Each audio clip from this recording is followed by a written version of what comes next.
तो ये देखिए, अब ये थर्ड नंबर क्वेश्चन के कुछ और थर्ड और फोर्थ है। ये थर्ड क्वेश्चन के, इसमें भी आपको फर्स्ट टर्म और कॉमन डिफरेंस ही निकालना है। तो आपको फर्स्ट टर्म अब समझ में आ ही गया होगा। फर्स्ट टर्म क्या होता है, जो पहला टर्म आपको दिखता है वही फर्स्ट टर्म होता है, ठीक है। तो यहाँ पहला टर्म क्या है इस एपी का, 1/3 है, तो हम लोग 1/3 कर लिए। फिर डी निकालना है आपको, डी यानी कि कॉमन डिफरेंस। कॉमन डिफरेंस को हम लोग डी से डिनोट करते हैं।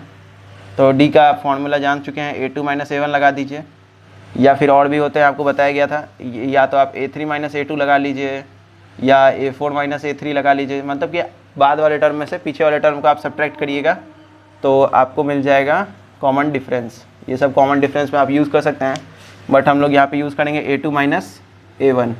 तो देखिए a2 का वैल्यू क्या है आपके पास, 5/3 है, और a1 का वैल्यू है 1/3।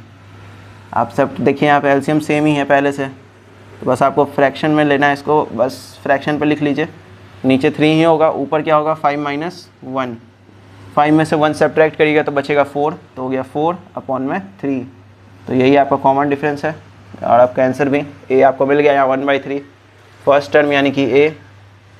आगे देखिए यहाँ पे भी ए क्या होगा आपके पास, ए सिंपल है, आप कोई भी ए लिख तो बता ही सकता होगा। जो भी आपको एपी में सबसे पहला टर्म दिख रहा है वो आपके लिए ए है।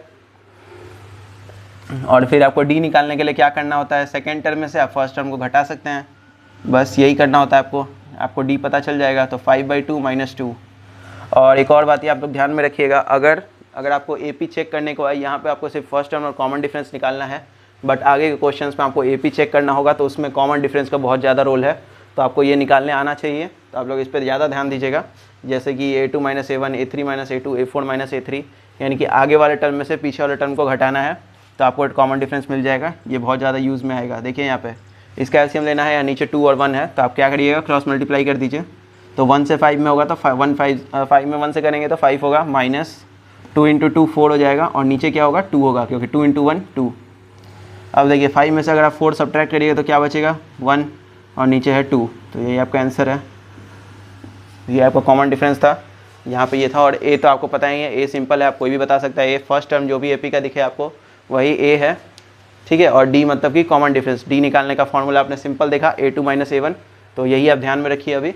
तो इस वीडियो में भी इतना ही था। वीडियो पसंद आया तो वीडियो को लाइक करिए और चैनल को सब्सक्राइब करिए, और साथ ही अपने दोस्तों में भी शेयर करिए।